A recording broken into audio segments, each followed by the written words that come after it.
2 minute 1 second और 20 frame का video.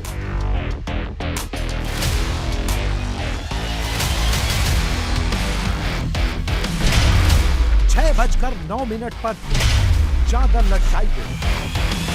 6:10 कुछ सेकंड पर एक आदमी नीचे आया। 6:11 पर टिल्लू अंदर भागा। 6:11 से 6:14 तक ताबड़तोड़ वार किए गए। बैरक से नीचे कंपाउंड तक लाया गया। 4 मिनट 96 वार। तो जेल से जुड़े हुए करीब 42 साल हो गए। ये तो हम सपने में भी नहीं सोच सकते थे कि ऐसा हो जाएगा, क्योंकि अगर एक मरे से मरा सिपाही भी खड़ा होता है ना, वो भी शोर तो मचाई देते। नौकरी हर एक को प्यारी होती है।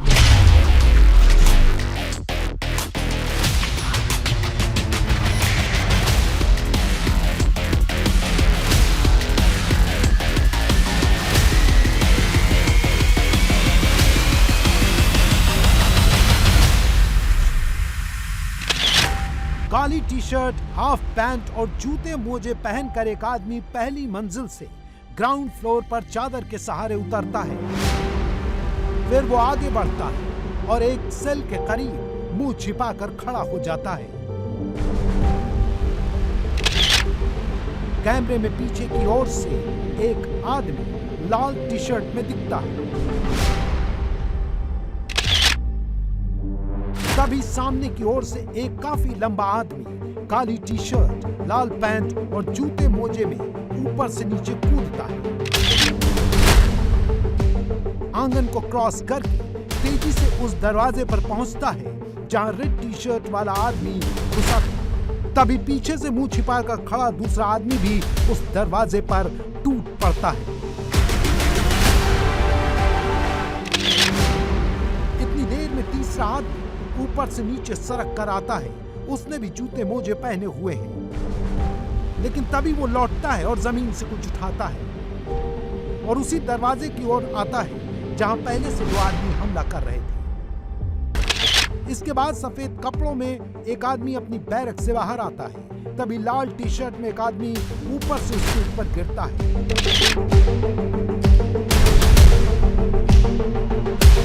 दोनों हमले वाली जगह की ओर दौड़ते हैं, लेकिन लाल टी शर्ट वाला पलटकर सफेद कपड़े वाले को रोकने लगता है।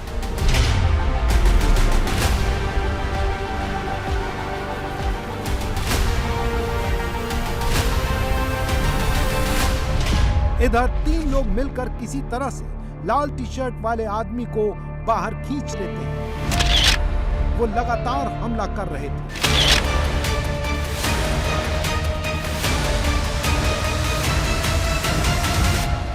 इसी दौरान 2 आदमी और कैमरे के सामने आते हैं। 4 लोग हमला रोकने की कोशिश करते हैं,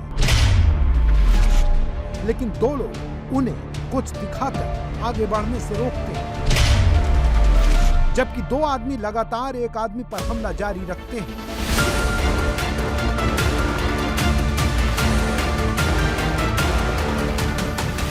लाल टी शर्ट वाले को नीचे खींच लेते हैं।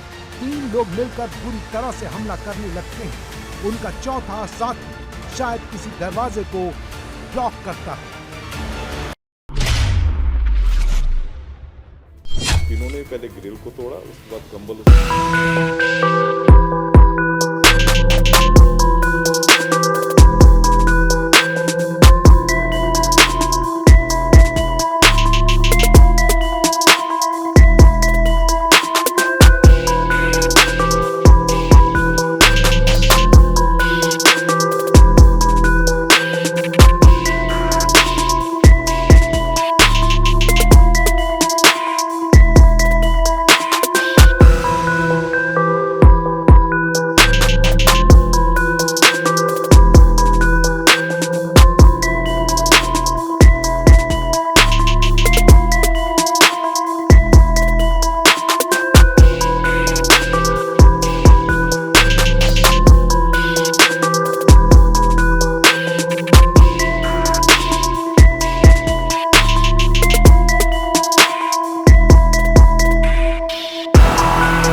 अगल बगल की सेल में बंद खूंखार अपराधी निकलते हैं, लेकिन धारदार हथियार उन्हें कुछ करने नहीं देते।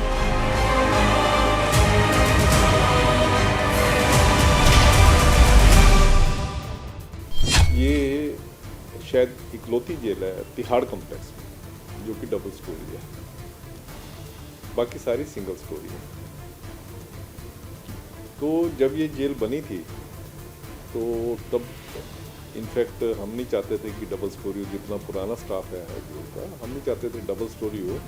अब इस जेल में डबल स्टोरी जेल होने की वजह से इन्होंने जो हाई सिक्योरिटी वार्ड बनाया हुआ है ऊपर नीचे है, और जो हाई सिक्योरिटी वार्ड का मैं आपको मतलब बताता हूँ क्या होता है। हाई सिक्योरिटी वार्ड का मतलब ये होता है कि जिसमें आप सिक्योरिटी रिस्क प्रिजनर रखते हैं। सिक्योरिटी रिस्क प्रिजनर कौन से हो गए? एक तो सिक्योरिटी रिस्क प्रिजनर हो गए जिनको दूसरे से खतरा है, या वो हो गए जो दूसरे के लिए खतरा है।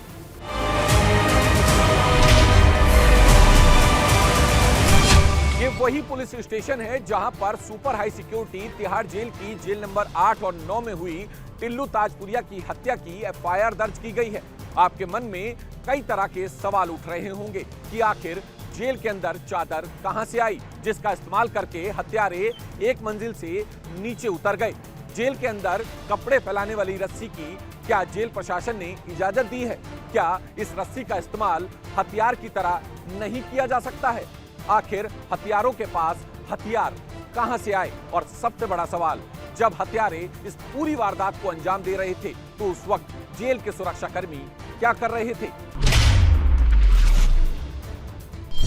अब वहाँ पे आपने देखा होगा कि जो जिन लोगों ने साजिश रची वो सब इकट्ठे जेल में आ गए। एक ही गैंग के लोग एक ही जगह पे कैसे हैं? इसके पीछे अगर आप इनके अलायसेस देखेंगे, जो सरनेम होते हैं ना, उसके साथ एक उपनाम रखते हैं और ये उपनाम से इनकी एंट्री होती है जेल में। आप जब पूछेंगे, जैसे कल्ला नाम के 75 बदमाश मिलेंगे आपको, सब एक ही जगह आ जाते हैं।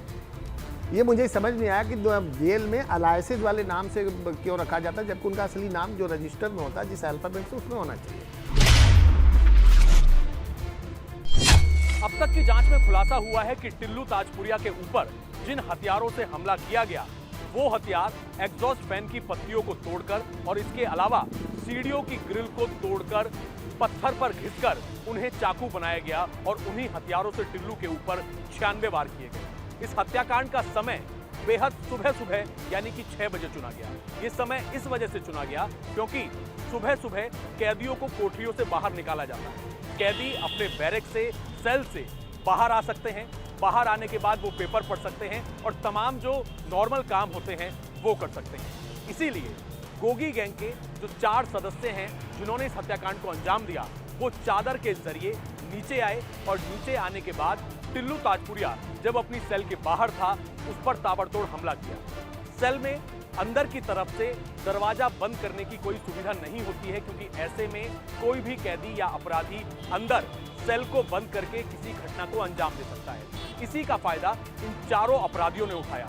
टिल्लू ताजपुरिया अपनी सेल के अंदर गया, उसने लोहे को दरवाजे को बंद करने की कोशिश की, खुद को बचाने की कोशिश की, लेकिन इन चारों ने उसके हाथों पर लगातार चाकुओं से वार करना शुरू कर दिया और उसे खींचकर बाहर लाए, जिसके बाद बड़ी तसल्ली से टिल्लू ताजपुरिया को मौत के घाट उतार दिया गया। टिल्लू ताजपुरिया की हत्या को अंजाम देने के काम में तेजी तब आई जब गैंगस्टर दीपक बॉक्सर को तिहाड़ जेल में बंद किया गया। दरअसल दीपक बॉक्सर गोगी गैंग का सरगना बताया जाता है और हत्या के आरोपी भी गोगी गैंग के ही सदस्य बताए जाते हैं। दरअसल मारे गए टिल्लू ताजपुरिया के ऊपर दिल्ली के गैंगस्टर गोगी की हत्या करवाने का आरोप है। दिल्ली में जब एक अदालत में गोगी को पेशी के लिए लाया गया था तो उसे गोली मारी गई थी और टिल्लू ताजपुरिया उस दौरान दिल्ली की तिहाड़ जेल में बैठकर अपने मोबाइल पर पूरी वारदात की लाइव स्ट्रीमिंग देख रहा था, जिसके बाद से ही गोगी गैंग के सदस्य टिल्लू ताजपुरिया की हत्या की फिराक में थे। लेकिन प्लान तब बना जब दीपक बॉक्सर तिहाड़ जेल में बंद हुआ। लेकिन सवाल यह है कि दो जानी दुश्मन गैंग के सदस्यों को एक ही जेल में क्यों बंद किया गया? तिहाड़ जेल में गैंग्स कैसे बेखौफ हैं और सुरक्षा में लगे सिपाही कितने लाचार। इसका सबूत इसी टिल्लू हत्याकांड से जुड़ा आगे का वीडियो है, जो केवल 48 सेकंड में तिहाड़ में सरेंडर कर चुके सिस्टम की गवाही है।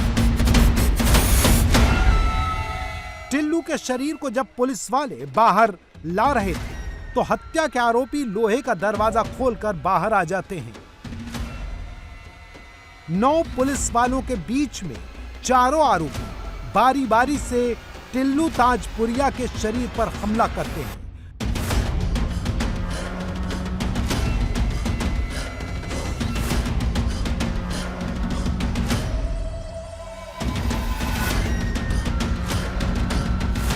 लातों से उसके मुंह पर वार करते हैं। वीडियो में पुलिस वाले भयभीत हैं और आरोपियों के हाथ में अभी तक नुकीले हथियार हैं। हत्या और हत्या के बाद शव पर हमला पुलिस वालों का कुछ न कर पाना जेल में फैल चुके अपराध के जंगल को दिखाता है।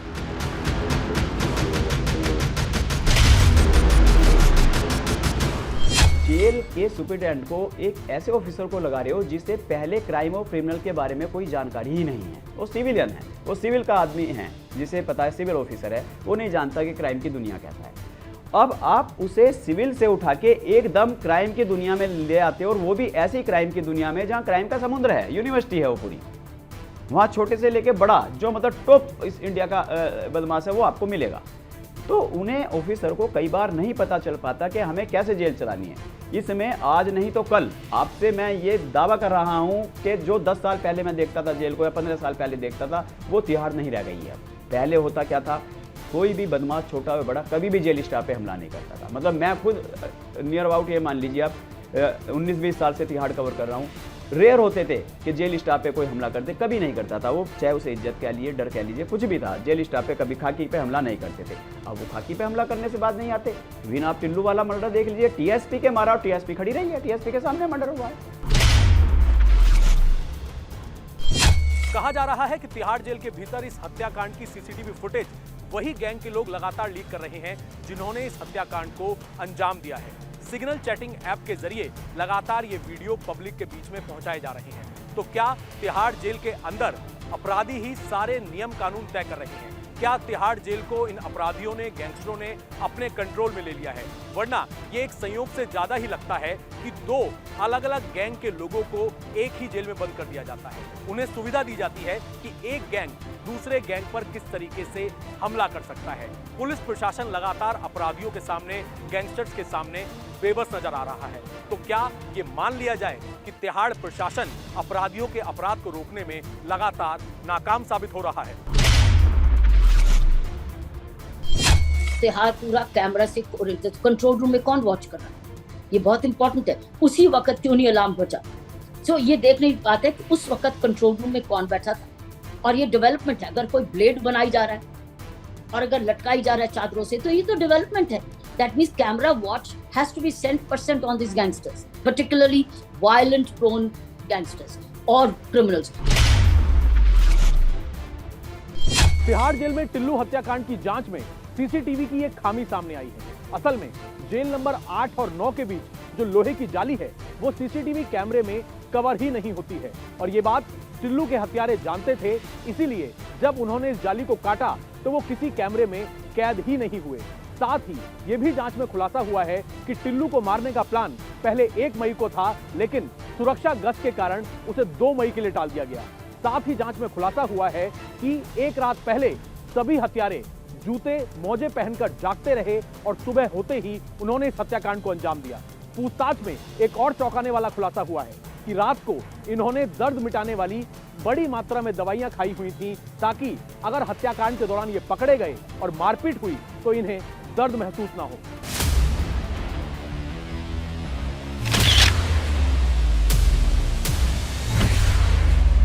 अपने सवालों का जवाब खोजने के लिए हमने कुछ रिसर्च की, तो ऐसी खबरों से अखबार भरे हुए हैं जिसमें कीवर्ड तिहाड़ है और उसके कंटेंट में वही आपराधिक बातें।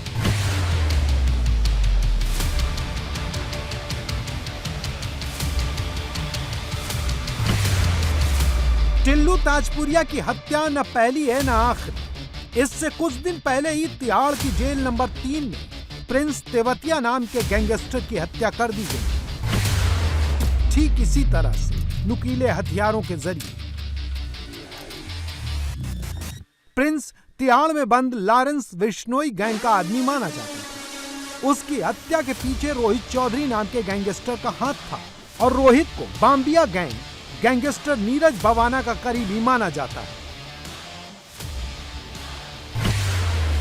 इससे कुछ दिन पहले जेल नंबर 3 में अंकित गुर्जर की हत्या कर दी गई, जिसकी जांच सीबीआई कर रही है और जेल में काम करने वाले बड़े अधिकारी अंकित की हत्या में आरोपी बनाए गए। अंकित की हत्या का बदला लेने की फिराक में घूम रहा एक शूटर पकड़ा गया, जो कि रोहित चौधरी गैंग का है। तिहाड़ में मौजूद गैंग और अपराधों की क्रोनोलॉजी देखें तो 2 गैंग सामने आते हैं। एक गैंग है लॉरेंस बिश्नोई का, जिसे कनाडा में बैठा गोल्डी बरार चलाता है, और दूसरा गैंग है नीरज बाम्बिया का, जिससे जुड़ा है नीरज भवाना। लॉरेंस के गैंग में काला जठेड़ी है, जितेंद्र गोगी था, रोहित मोई है। नीरज के गैंग में टिल्लू ताजपुरिया था। इसके बाहर तिहाड़ जेल में मंजीत महल, कपिल सांगवान सहित और भी गैंगस्टर बंद हैं। और एक्सेप्ट करके हर एक जेल में आपने नोमेनक्लेचर किया होता है वार्ड का, आपने ईयर मार्क किया होता है वार्ड को कि इस वार्ड में कैसे लोग रखते हैं। जैसे सपोज आप जेल नंबर 1 में जाएं, जेल नंबर 1 में 10 वार्ड है, तो आपने हर एक वार्ड का रखा होता है कि इस वार्ड में किन लोगों को रखना है। जिसमें ये भी हो सकता है कि आप अल्फ़ाबेट वाइज रखोगे। अगर किसी का नाम अशोक है या ए से शुरू होता है, उसको एक बैरक में रखेंगे। किसी का नाम बी से है तो उसको दूसरी बैरक में रखेंगे। सी से है तो तीसरी बैरक में। अल्फ़ाबेट के हिसाब से भी आप उनको रखते हैं। तिहाड़ जेल में गैंगस्टर कितना एक्टिव है, इसका दावा करने वाली एक फेसबुक पोस्ट हमें मिली है। इस पोस्ट को गोल्डी बरार के हैंडल से लिखा गया है। इसी फेसबुक हैंडल से अक्सर गुनाह से जुड़े बड़े बड़े दावे किए जाते हैं। इस पोस्ट में हिंदी भाषा का संदेश रोमन वर्णमाला में लिखा गया। पोस्ट टिल्लू ताजपुरिया की हत्या की जिम्मेदारी लेती है और भविष्य में तिहाड़ जेल के भीतर और भी हत्याएं होने का दावा करते हैं। इसके अलावा कुछ दिन पहले तिहाड़ में बंद एक कैदी ने कोर्ट में जज के सामने अपनी पीठ खोलकर दिखाई, जिसमें ओम शब्द लिखा था। कैदी का दावा था कि जेल में बंद लोगों ने उसकी पीठ को गरम चीज से दाग दिया क्योंकि वो मुस्लिम था।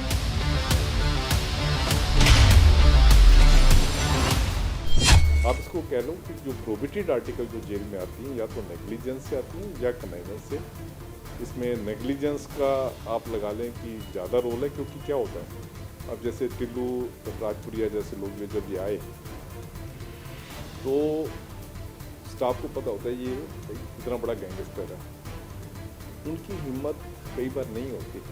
जैसे वो आम प्रिजनर की खींच के पूरी वो तलाशी लेते हैं, तो उनकी हिम्मत नहीं होती कि उनकी खींच के तलाशी लें। एज ए रिजल्ट ऑफ चीज वो चीज़ें अंदर लेके आते हैं। तो पैसा बहुत बड़ा रोल प्ले करता है मोबाइल फ़ोन में। कास्टिज्म भी काफ़ी रोल प्ले करता है। अगर एक पार्टिकुलर कास्ट का अगर वो है। नेशनल क्राइम रिकॉर्ड ब्यूरो के आंकड़ों के मुताबिक देश में 1319 जेल हैं, जिसमें 5,54,034 कैदी बंद हैं, जबकि उनकी कैपेसिटी 4,25,609 की है, यानी 1,28,425 कैदी क्षमता से ज्यादा है। 2021 में 2,116 कैदी जेल के भीतर मरे। इसमें से 1,879 के मरने की वजह नेचुरल थी, जबकि 185 कैदी हमले, दुर्घटना, मारपीट, पुलिस एक्शन में मरे। देश भर की जेल में 63 झगड़े हुए, जिसमें दिल्ली की जेलों में 6 झगड़े हुए, 14 बंदी घायल हुए और 1 की मौत हुई, जो कि केंद्र शासित प्रदेश में सबसे ज्यादा है। जो गैंगों की लॉजमेंट होती है वो सुप्रीम जेल के हाथ में ना होके यहाँ प्रिजन हेडक्वार्टर के पास है। प्रिजन हेडक्वार्टर जो है वो देखता है कि कोई 2 गैंग जो है एक जेल में ना आ जाए। इस केस में जो है जो ये वाला आपने जो वीडियो दिखाया है इसमें सबसे बड़ी गलती तो ये हुई है कि 2 अपोजिट गैंग को आपने एक ही जेल में, और वो भी ऊपर नीचे। तिहाड़ के खूंखार हालात को समझने के लिए हमारी मदद कुछ आंकड़े भी करते हैं। तिहाड़ जेल में दिल्ली और आसपास के 25 शीर्ष गैंगस्टर बंद हैं। 160 गैंग मेंबर भी उनके साथ बंद हैं। तिहाड़ कॉम्प्लेक्स में 150 वार्ड, 10 अति संवेदनशील वार्ड हैं। एक वार्ड में 50 लोग रहते हैं। दिल्ली की कुल 16 जेल में 22,000 कैदी हैं, जबकि क्षमता केवल 10,200 कैदियों की है। तिहाड़ जेल नंबर 8 में जहां टिल्लू ताजपुरिया की हत्या हुई, वहां पर 1200 कैदी की क्षमता है, लेकिन 2300 इनमेट्स रहते हैं। 8 कैदी पर 1 वार्डर होना चाहिए, लेकिन 700 कैदी पर 1 वार्डर है। अधिकारियों का कहना है कि हर दिन 22,000 कैदियों की जांच करना बहुत मुश्किल है। देखते हैं जो जेल मैनुअल है उसमें सबसे इम्पोर्टेंट सिक्योरिटी ड्रिल है इनकी तलाशी। जेल मैनुअल कहता है कि जितने हाई सिक्योरिटी प्रिजनर होंगे इनकी सुबह भी और शाम को भी तलाशी होगी, और इनकी जो सेल्स है उनको आप रेगुलरली चेंज करो। 1 दिन में, 2 दिन में, 3 दिन में चेंज कर देनी चाहिए। पर ये चीज़ सिक्योरिटी ड्रिल्स को कोई फॉलो नहीं करते, जिससे कि इतने बड़े बड़े जो है वायलेशन हो जाते हैं। बाकी सुरक्षा के लिए जो सुरक्षा गार्ड होती है वो तमिलनाडु स्पेशल पुलिस से होते हैं, जो कि एक्सपर्ट है। ITBP के, CRPF के ये लोग आते हैं जो कि सुरक्षा में देते हैं। तो अगर ये लोग भी अगर डर रहे हैं, इसमें मेरे को ये वाला एंगल बहुत ज़्यादा लग रहा है कि डर गए, क्योंकि गैंगस्टर थे तो ये लोग डर गए और इधर उधर हो गए। उनको प्रोफेशनलिज्म जो उनका है, प्रोफेशनलिज्म जो है वो उनका गैप होता है जब वो हालात देखते हैं। क्योंकि हर एक कॉन्टीजेंसी का एक होता है, मैनुअल में लिखा हुआ है कि अगर ये कॉन्टीजेंसी होगी तो आप ये चीज़ करोगे। तो ये चीज़ जब तक आप बताओगे नहीं स्टाफ को, तो स्टाफ को कैसे पता लगेगा?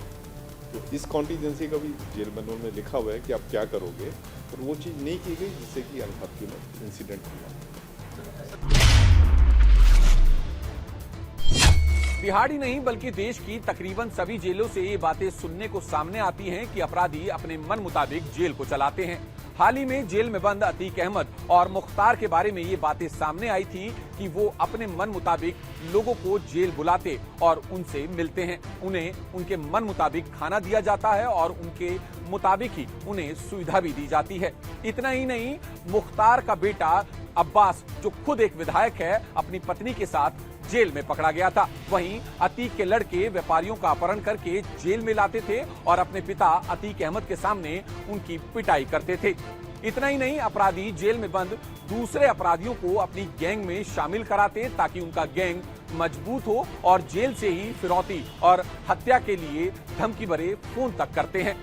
इसके साथ साथ लोग उनसे डरें और खासतौर पर जो जेल में बंद अपराधी हैं वो उनसे डरें और जेल में उनका वर्चस्व बना रहे, तो ऐसे में वो जेल में बंद दूसरे अपराधियों से वसूली का धंधा भी करते हैं।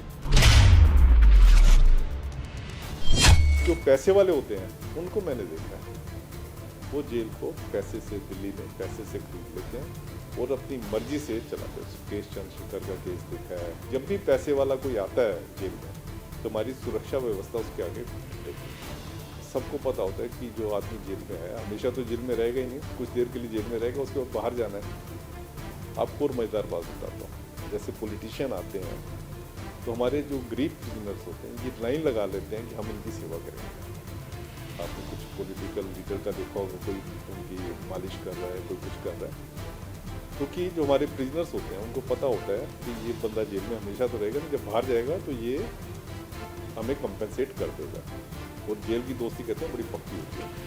जेल में अगर आपने किसी का साथ दे दिया अच्छे तरीके से, तो आप बंदा जब बाहर जाएगा तो वो उसकी जो बात होगी उसको मानेगा और सब कुछ उसके लिए करने के लिए तैयार हो जाएगा।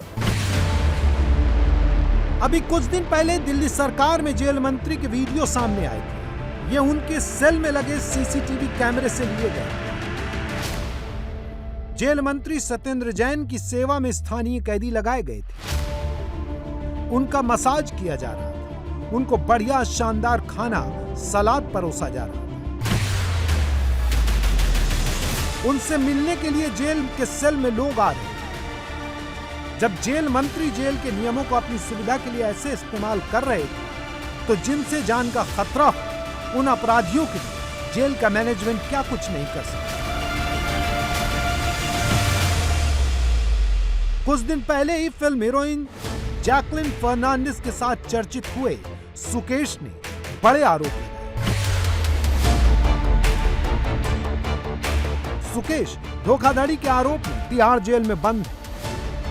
उसके बारे में दावा है कि वो पैसे के दम पर जेल के कर्मचारियों को अपनी नौकर की तरह इस्तेमाल करता था।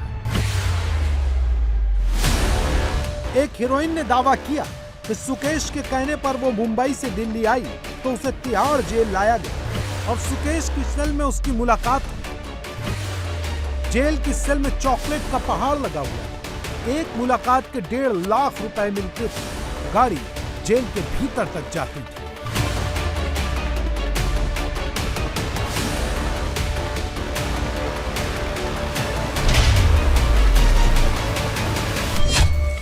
अब सिक्योरिटी आपकी सबसे पहली ड्यूटी है। Security of the prisoners as well as prisons, ये पहली ड्यूटी है जेल प्रशासन की। आप उस ड्यूटी में अगर फेल हो रहे हैं तो इसका मतलब ये है कि आपकी जेल मैनेजमेंट जो टोटली ख़त्म हो चुकी है। तो सबसे पहली बात है प्रोफेशनलिज्म। प्रोफेशनलिज्म कैसे आएगा? उसमें जब तक आप ट्रेनिंग नहीं दोगे स्टाफ को, आप स्टाफ को जो नियम कानून है, कायदे कानून है, ये नहीं बताओगे तो प्रोफेशनलिज्म कैसे आएगा? दूसरा, स्टाफ को आप ये नहीं बताओगे कि कैसे डिफरेंट कंटीजेंसी, अगर कोई एस्केप होता है तो क्या करना है, कोई अटैक करता है तो क्या करना है, ये चीज़ें नहीं बताओगे तो उनमें प्रोफेशनलिज्म नहीं आएगा। तो सबसे पहली बात है हमारे यहाँ प्रोफेशनलिज्म की कमी है। और मेरी इसमें सजेशन ये है, साथ के साथ ही मैं सजेशन बताता जाता हूँ। मेरी सजेशन इसमें ये है कि हमारा प्रिजन एक्ट 2000 जो है वो कहता है कि जेल में एक ट्रेनिंग स्कूल होगा जिसमें कि जो प्रिजन स्टाफ है उनको पूरी ट्रेनिंग दी जाएगी। आप देखिए, कोई भी आप यूनिफॉर्म फोर्स देखिए, किसी यूनिफॉर्म फोर्स में बिना ट्रेनिंग के कुछ होता नहीं। सिर्फ एक हमारी एक ऐसी ये यूनिफॉर्म फोर्स है जिसमें ट्रेनिंग ही नहीं है, तो रिफ्रेशर ट्रेनिंग नहीं है। तो इसमें पहले ही सजेशन के ऊपर प्रोफेशनलिज्म लाने के लिए कि यहाँ पे जेल ट्रेनिंग स्कूल होना चाहिए जिसमें इनको जेल के कायदे कानून पढ़ाया जाए और साथ में ड्रिल्स कराई जाए, हथियार चलाने की ट्रेनिंग दी जाए, सब चीज़ इनको ट्रेनिंग दी जाए, नंबर 1। दूसरा है हमारे यहाँ कैडर स्ट्रक्चर जो है, कैडर स्ट्रक्चर एक तरह का मिसिंग है। तो आपको चाहिए कि छोटे छोटे आप प्रमोशन के लेवल बना दें ताकि एक जो स्टाफ है उसको छोटी छोटी प्रमोशन मिलती रहेगी तो वो उसका एक हौसला जो है बना रहेगा। आप उनको इनाम और अवार्ड्स वगैरह देने शुरू करो, इतने अवार्ड्स दो कि जो कोई अच्छा काम करे आप उसको अवार्ड दो। I think now prisons needs men and women bouncers. Number 1. Number 2, lodging के लिए पुलिस और पब्लिक prisons में कोऑर्डिनेशन होनी चाहिए। उनको पता होना चाहिए कौन सा व्यक्ति कैसा है ताकि लॉजिंग में गलती ना हो।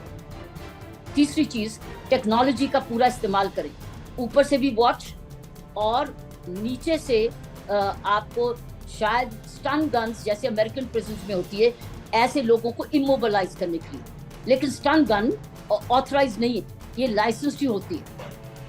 तीसरी चीज पेपर स्प्रे, जब इमोबिलाइज करना ताकि उस आंखें उसकी में उसको आ जाए तो ताकि वो इमोबिलाइज हो जाए। वी नीड टू इमोबिलाइज क्योंकि प्रिजन के अंदर हथियार नहीं जा सकता और स्टन कोई हथियार नहीं है, इट्स बेसिकली टू इमोबिलाइज।